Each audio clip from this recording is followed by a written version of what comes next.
Hi again, this is Mike, the Philosopher Engineer. Welcome to another episode of Mike's Saturday Rant.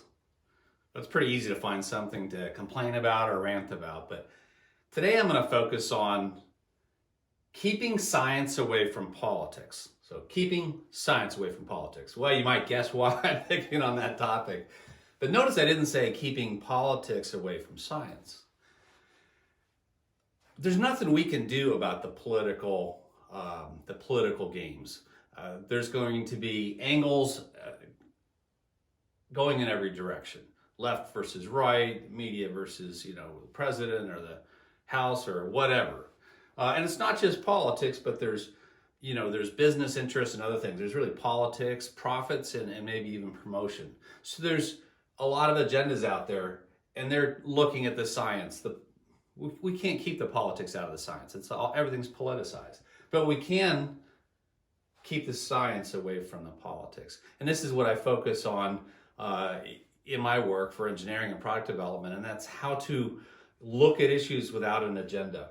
We shouldn't really be focused on credit or blame or who supports this or doesn't support that. We don't want to end up with this sort of fallacy of guilt by association. We may find a good solution for a problem and somebody else likes it that we don't like or we don't trust. It doesn't matter. The fact that there's an association, it's like a Venn diagram. You're going to have overlaps with different people of different persuasions and different interests and agendas. But what we have to do in terms of science and engineering and math is we have to be able to do that analysis objectively. And that means we're open to looking at that data. We kind of have a process of going through it. Now, I often talk a lot about qualitative data versus quantitative data. Now, our goal to really make an assessment, we want to go towards quantitative data, although quantitative data isn't all of the same caliber. So we have to look at the quality of quantitative data. So there's really a lot of stuff going on out there. But really the key point here that I want to complain about is whenever we're allowing these agendas to influence how we look at information from the beginning without an open mind, we've already sort of lost the battle in terms of objectivity. I do want to point out a positive example. As I've been following the COVID crisis and all the people on the front lines, especially the doctors, I've really seen a sense of collaboration between doctors across the country and around the world that are collaborating directly and sharing information without the slightest hint of a partisan preference.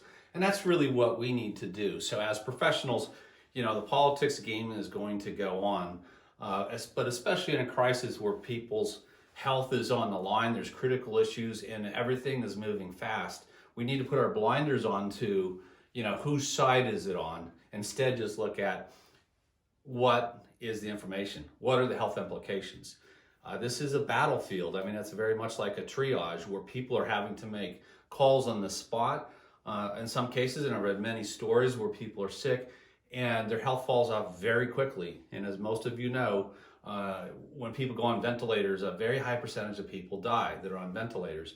So the time from when you go downhill, you may only have a couple days to make a decision. So you want to look at all your options, really be objective about it, and there really should be no hint as to whether this side likes it or that side likes it. And we really have to watch out for business too, because as we know, money is always part of the problem.